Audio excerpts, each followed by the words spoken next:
ഇപ്പോൾ സംഭവിക്കുന്ന വളരെ പ്രധാനപ്പെട്ട വാർത്തയിലേക്കാണ്. കേരള സർവകലാശാലയിലെ സംസ്കൃതം PhD വിവാദത്തിൽ ഡീൻ ഡോക്ടർ വിജയകുമാരിയുടെ ഹർജി ഹൈക്കോടതിയിൽ സമർപ്പിച്ചിരിക്കുകയാണ്. ഔദ്യോഗിക ചുമതല നിർവഹിച്ചതിന്റെ പേരിൽ നേരിടുന്ന കടുത്ത പീഡനത്തിനും ഭീഷണിക്കുമെതിരെയാണ് സംസ്കൃത വിഭാഗം മേധാവിയും കൂടിയായ ഡോക്ടർ CN വിജയകുമാരി ഹൈക്കോടതിയിൽ റിട്ട് ഹർജി ഫയൽ ചെയ്തത്.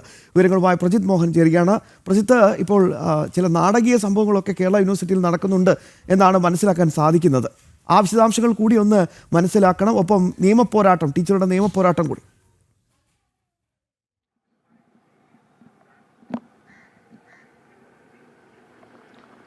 ഈ വിഷയം നമ്മൾ കഴിഞ്ഞ കുറേ കാലമായി ചർച്ച ചെയ്യുന്നതാണ്. പ്രത്യേകിച്ച് SFI നേതാവായിട്ടുള്ള വിപിൻ വിജയന്റെ സംസ്കൃതത്തിലെ PhDയിൽ തുടങ്ങിയ തർക്കമാണ്. അതിപ്പോൾ കേരള യൂണിവേഴ്സിറ്റിയുടെ സെനറ്റ് യോഗം തടസ്സപ്പെടുത്തുന്നതുവരെ എത്തി നിൽക്കുന്നു എന്നുള്ളതാണ് ഞാൻ പറയേണ്ടത്. ഇപ്പോൾ സംഭവിച്ചുകൊണ്ടിരിക്കുന്നത് കേരള യൂണിവേഴ്സിറ്റിയിൽ സെനറ്റ് യോഗം നടക്കുകയാണ്. അപ്പോൾ സെനറ്റ് യോഗം ആരംഭിച്ചപ്പോൾ തന്നെ VC-ക്കെതിരെയും ഈ പറയുന്ന രീതിയിൽ ഈ ടീച്ചറിനെതിരെയും ഒക്കെ നടപടി സ്വീകരിക്കണമെന്ന് ആവശ്യപ്പെട്ടുകൊണ്ട് ഇടത് സിൻഡിക്കേറ്റ് അംഗങ്ങൾ, ഇടത് സെനറ്റ് അംഗങ്ങൾ പ്ലക്കാർഡുമായി ഈ പറയുന്ന യോഗത്തിന്റെ നടുത്തളത്തിലേക്ക് വരികയും അവിടെ സംഘർഷസഭരിതമായ ഒരു അന്തരീക്ഷം സൃഷ്ടിക്കുകയും ചെയ്യുന്നതാണ് ഇപ്പോൾ കേരള യൂണിവേഴ്സിറ്റിയിൽ നടക്കുന്ന സാഹചര്യം. അതിൽ ഈ ഗവേഷക വിദ്യാർത്ഥിയെ ഈ പറയുന്ന രീതിയിൽ അപമാനിച്ച CN വിജയകുമാരിയെ പുറത്താക്കണമെന്നുള്ള ആവശ്യം ഉന്നയിച്ചാണ് ഇടത് അംഗങ്ങൾ ഇപ്പോൾ ആ ഒരു പ്ലക്കാർഡുമായിട്ടൊക്കെ വരുന്നത്. ഈ CN വിജയകുമാരി അവർ സംസ്കൃതത്തിന്റെ ഡീനും അവിടുത്തെ ഡിപ്പാർട്ട്മെന്റ് മേധാവിയും ഒക്കെയാണ്. അപ്പോൾ അവരും ഈ യോഗത്തിൽ പങ്കെടുക്കുന്നുണ്ട്. എന്തായാലും ഈ VC-യെ കൃത്യനിർവഹണത്തിന് സമ്മതിക്കാതെ അവിടെ ബഹളം ഇപ്പോഴും തുടരുകയാണ്. ഇനി നമ്മൾക്ക് ഈ വിഷയത്തിന്റെ ഒരു പശ്ചാത്തലത്തിലേക്ക് വരാം. ഏറ്റവും പുതിയതായി ഈ ജാതി പറഞ്ഞ് അധിക്ഷേപിച്ചു എന്ന് പറയുന്ന ഈ ആരോപണവുമായി ബന്ധപ്പെട്ട് അതിലേറ്റവും പുതിയ ഡെവലപ്മെന്റ് എന്ന് പറയുന്നത് CN വിജയകുമാരി ഹൈക്കോടതിയെ സമീപിച്ചിരുന്നു. തന്നെ ഔദ്യോഗിക കൃത്യനിർവഹണം നടത്തിയതിന്റെ പേരിൽ തനിക്കെതിരെ വലിയ പീഡനവും അധിക്ഷേപവുമാണ് കേരള യൂണിവേഴ്സിറ്റിയിൽ അല്ലെങ്കിൽ അനുബന്ധമായി നടക്കുന്നത്. അതുകൊണ്ട് തന്നെ ഇതൊക്കെ അവസാനിപ്പിക്കാൻ ഹൈക്കോടതിയിൽ ഇടപെടൽ തേടിയാണ് അവർ ഹർജി സമർപ്പിച്ചിരിക്കുന്നവർ. കൃത്യമായി അതിനൊപ്പം തന്നെ ഗവർണറെയും VC-യും ഒക്കെ എതിർകക്ഷികളാക്കി വെച്ചുകൊണ്ടാണ് ഈ ഹർജി നൽകിയത്. എന്തായാലും VC എടുത്തുനിന്നും ഗവർണർ എടുത്തുനിന്നും വിഷയത്തിൽ ഹൈക്കോടതി വിശദീകരണവും തേടിയിട്ടുണ്ട്. നമുക്ക് ഈ വിവാദത്തിന്റെ ഒരു പശ്ചാത്തലത്തിലേക്ക് വരാം. നേരത്തെ ഈ CN വിജയകുമാരിയും ഒക്കെ പങ്കെടുത്ത ഒരു ഓപ്പൺ ഡിഫൻസിന്റെ ഭാഗമായി, അതായത് ഈ SFI നേതാവായിരുന്ന വിപിൻ വിജയന്റെ സംസ്കൃതത്തിലെ PhD സമർപ്പണവുമായി ബന്ധപ്പെട്ട ഈ VC-ക്ക് ഒരു കത്ത് CN വിജയകുമാരി നൽകുന്നതോടെയാണ് ഈ വിവാദങ്ങളുടെയൊക്കെ തുടക്കമുണ്ടാകുന്നത് എന്നുള്ളതാണ്. അന്ന് ഈ CN വിജയകുമാരി, അവർ സംസ്കൃതത്തിന്റെ ഡിപ്പാർട്ട്മെന്റ് മേധാവിയായിട്ടുള്ള CN വിജയകുമാരി അവർ കൃത്യമായി പറഞ്ഞൊരു കാര്യം, ഈ PhD-യുമായി ബന്ധപ്പെട്ട് നടത്തിയ ഓപ്പൺ ഡിഫൻസ്, അതായത് ഈ PhD പ്രബന്ധം നൽകുന്ന സമയത്ത് ഈ പ്രബന്ധത്തെ പറ്റിയുള്ള ചോദ്യങ്ങൾ ഈ പ്രബന്ധം നൽകിയ ഗവേഷക വിദ്യാർത്ഥി നേരിടേണ്ടി വരും. അതിൽ ഓപ്പൺ ഡിഫൻസ് എന്ന് പറയുന്ന ഒരു ചടങ്ങ്, അതിൻ്റെ ഒരു സംവാദവേദി അതിൽ നടക്കാറുണ്ട്. ആ സംവാദവേദിയിൽ പങ്കെടുക്കുന്നവരുടെ ചോദ്യങ്ങൾക്ക് ഈ വിദ്യാർത്ഥി കൃത്യമായ മറുപടി പറയുന്നതൊക്കെ ഈ പ്രബന്ധാവതരണത്തിനും അതിൻ്റെ അനുമതിക്കുമൊക്കെ വലിയ അത്യന്താപേക്ഷിതമായ ഘടകവുമാണ്. പക്ഷേ അന്ന് ഈ പറയുന്ന രീതിയിൽ ഓപ്പൺ ഡിഫൻസ് നടക്കുന്ന സമയത്ത് വിപിൻ വിജയന് സംസ്കൃതത്തിൽ ഈ പറയുന്ന ഒരു ചോദ്യത്തിനും ഈ പ്രബന്ധവുമായി ബന്ധപ്പെട്ട ഒരു ചോദ്യത്തിനും മറുപടി നൽകാൻ കഴിഞ്ഞില്ല എന്ന് CN വിജയകുമാരി അന്ന് VC-ക്ക് നൽകിയ കത്തിൽ ചൂണ്ടിക്കാട്ടിയിരുന്നു. ഒപ്പം തന്നെ സംസ്കൃതത്തിലോ ഇനി ഇംഗ്ലീഷിലോ അങ്ങനെയുള്ള ഒരു ഭാഷയിലും കൃത്യമായി ഈ പ്രബന്ധവുമായി ബന്ധപ്പെട്ട ചോദ്യങ്ങൾക്ക് മറുപടി നൽകാൻ വിപിൻ വിജയന് കഴിഞ്ഞില്ല എന്ന് മാത്രമല്ല, തുടർ ചോദ്യങ്ങൾ ആവർത്തിച്ച സമയത്ത് ഈ ഓപ്പൺ ഡിഫൻസിൽ ഇയാൾ ബഹളം വയ്ക്കുകയും അയാൾക്കൊപ്പം നിൽക്കുന്ന ചില അധ്യാപക സംഘടനാ നേതാക്കളും അതോടൊപ്പം തന്നെ സിൻഡിക്കേറ്റ്, സെനറ്റ് അങ്ങനെയുള്ള ആളുകളുമായൊക്കെ എത്തി അവിടെ ഒരു ഭീകരാന്തരീക്ഷം സൃഷ്ടിക്കാൻ ശ്രമിച്ചു എന്നതൊക്കെയായിരുന്നു അന്ന് ഈ VC-ക്ക് നൽകിയ കത്തിൽ അവർ പറയുന്നത്. അത് കൃത്യമായി നടന്നത് 2025 ഒക്ടോബർ 15-നാണ്.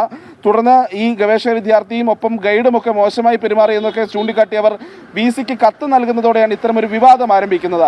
അന്ന് കൃത്യമായി കാര്യങ്ങളൊക്കെ ചൂണ്ടിക്കാട്ടി ജനൻ TV തന്നെയാണ് ഈ VC-ക്ക് ഇവർ നൽകിയ കത്തൊക്കെ പുറത്തുവിടുന്നതും. എന്നാൽ പിന്നീട് ഇതിൻ്റെ ഒരു ഒരു സാഹചര്യം അങ്ങോട്ട് മാറുന്നതാണ് കാഴ്ചയാണ് നമ്മൾ കണ്ടത്. ഈ വിപിൻ വിജയനുമായി ബന്ധപ്പെട്ട ഈ വിഷയങ്ങൾ, അതായത് ഇയാൾക്ക് സംസ്കൃതത്തിൽ കൃത്യമായി സംസാരിക്കാൻ പോലും അറിയില്ല എന്നുള്ളത് ഒരു അക്കാഡമിക്കായിട്ട് തന്നെ VC-ക്ക് ഒരു ഡിപ്പാർട്ട്മെന്റ് മേധാവി തന്നെ ചൂണ്ടിക്കാട്ടുന്ന സാഹചര്യം എന്നത് നമ്മൾ പുറത്തു കൊണ്ടുവരുന്ന സാഹചര്യമുണ്ടായി. എന്നാൽ പിന്നീട് ഈ SFI നേതാക്കളുമായി ബന്ധപ്പെട്ടൊക്കെ പതിവ് സംഭവങ്ങളാണ്. അവർക്കെതിരെ ആരെങ്കിലുമൊക്കെ നിലപാടെടുക്കുമ്പോൾ ഒന്നെങ്കിൽ നേരത്തെ പണ്ട് തമാശയൊക്കെ പറയുന്നത് പോലെയാണെങ്കിലും ചില എന്തെങ്കിലുമൊക്കെ ആരോപണങ്ങൾ വരും എന്നുള്ളത് നമ്മൾ കണ്ടിട്ടുള്ളതാണ്. അപ്പോൾ അതുപോലെ തന്നെ CN വിജയകുമാരിക്കെതിരെ ജാതി പറഞ്ഞ് അധിക്ഷേപിച്ചു എന്ന് തുടങ്ങിയിട്ടുള്ള ആരോപണങ്ങളുമായി നേരത്തെ സന്ദേശം മൂവിയുടെ ഒരു സീൻ റീക്രിയേറ്റ് ചെയ്യുന്നു, അല്ലാതെ വേറെ ഒന്നുമില്ല. പ്രതിരോധത്തിലാവുമ്പോൾ ഒന്നും മിണ്ടാൻ സാധിക്കാത്ത അവസ്ഥയിലെത്തുമ്പോൾ ഏറ്റവും നന്നായി ഉപയോഗിക്കാൻ പറ്റുന്ന ആയുധം ഈ ജാതിക്കാട് അല്ലെങ്കിൽ മറ്റെന്തെങ്കിലും ആരോപണങ്ങൾ, ഇതൊക്കെ അങ്ങ് ഉപയോഗിക്കുക. ഇത് സ്ഥിരം പരിപാടിയാണോ? അല്ലേ പ്രജിത്ത്? ഇതിനകത്ത് ഒരൊറ്റ പ്രധാനപ്പെട്ട കാര്യം മാത്രമേ ഉള്ളൂ. ഇപ്പോൾ വിജയകുമാരി ടീച്ചറെയും കുടുംബത്തെയും എല്ലാവർക്കും എനിക്ക് തോന്നുന്നു തിരുവനന്തപുരത്തെ എങ്കിലും എല്ലാവർക്കും നന്നായി അറിയാം. കാരണം സംസ്കൃതം എന്ന ഭാഷയ്ക്ക് വേണ്ടി ജീവിതം തന്നെ ഒഴിഞ്ഞു വെച്ച ഒരു പാരമ്പര്യം അല്ലെങ്കിൽ ഒരു ശീലമുള്ള ഒരു കുടുംബമാണ്. അപ്പോൾ സ്വാഭാവികമായിട്ടും അവർ എല്ലാവരും സംസ്കൃതം പഠിക്കണം എന്ന് ടീച്ചറോട് അല്പനേരം സംസാരിച്ച ടീച്ചർ പറയുന്നത് എല്ലാവരും സംസ്കൃതം പഠിക്കണം, എല്ലാവരും പഠിക്കണം. ഇത് മാത്രം ഇങ്ങനെ ഉരുവിട്ട് നടക്കുന്ന ഒരു ടീച്ചറാണ്. അപ്പോൾ അവരുടെ ഭാഗത്തു നിന്നൊക്കെ ഒരു ജാതി അധിക്ഷേപം ഉണ്ട് എന്നൊക്കെ പറഞ്ഞാൽ അവരെ അറിയുന്ന ആരും അത് വിശ്വസിക്കില്ല. എന്തായാലും നിയമ പോരാട്ടത്തിലേക്ക് കടക്കുമ്പോൾ എത്രത്തോളം നിർണായകമാണ്.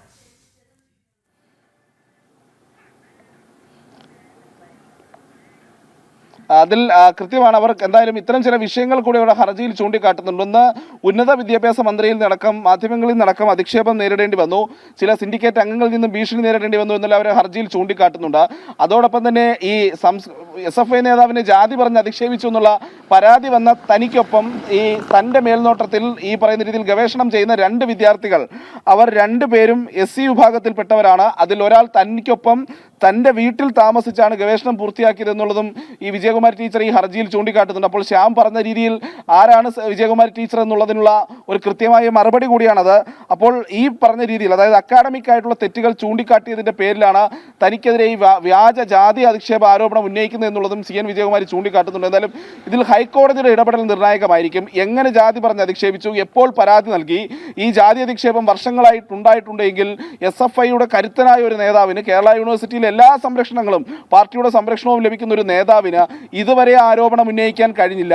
അത് നേരത്തെ ആ വാർത്തകളൊക്കെ വരുന്ന കണ്ടാൽ ഏതാണ്ട് കാലങ്ങളായി അവിടെ CN വിജയകുമാർ ടീച്ചർ ഈ പറയുന്ന രീതിയിൽ മൈക്ക് കെട്ടിവെച്ച് ഇവരെ ജാതിയുമായി അധിക്ഷേപിക്കുകയായിരുന്നു എന്നൊക്കെ നമുക്ക് തോന്നിപ്പോകും. അപ്പോൾ അങ്ങനെ നടത്തിയിട്ടുണ്ടെങ്കിൽ ഇത്ര കാലം ഒരു പരാതിയും ഇല്ലാതിരുന്ന ഒരു SFI നേതാവിന് ഇപ്പോഴെങ്ങനെ പരാതി നൽകാൻ കഴിഞ്ഞു എന്നടക്കമുള്ള ചോദ്യങ്ങൾക്ക് അദ്ദേഹം മറുപടി നൽകേണ്ടി വരും. കോടതിയുടെ മുമ്പിൽ കൃത്യമായി ഇക്കാര്യങ്ങളിൽ വിശദീകരണവും നൽകേണ്ടി വരും. അപ്പോൾ സംസ്കൃതത്തിൽ കാര്യങ്ങൾ കൃത്യമായി അവതരിപ്പിക്കാൻ അദ്ദേഹത്തിന് കഴിയുമോ എന്നുള്ള കാത്തിരുന്ന് കാണേണ്ടി വരും. തീർച്ചയായും കാത്തിരുന്ന് കാണാം. ബഹുമാനപ്പെട്ട ഹൈക്കോടതി ഈ വിഷയത്തിൽ എന്ത് നിലപാട് സ്വീകരിക്കുമെന്ന് നമുക്ക് കാത്തിരുന്ന് കാണാം.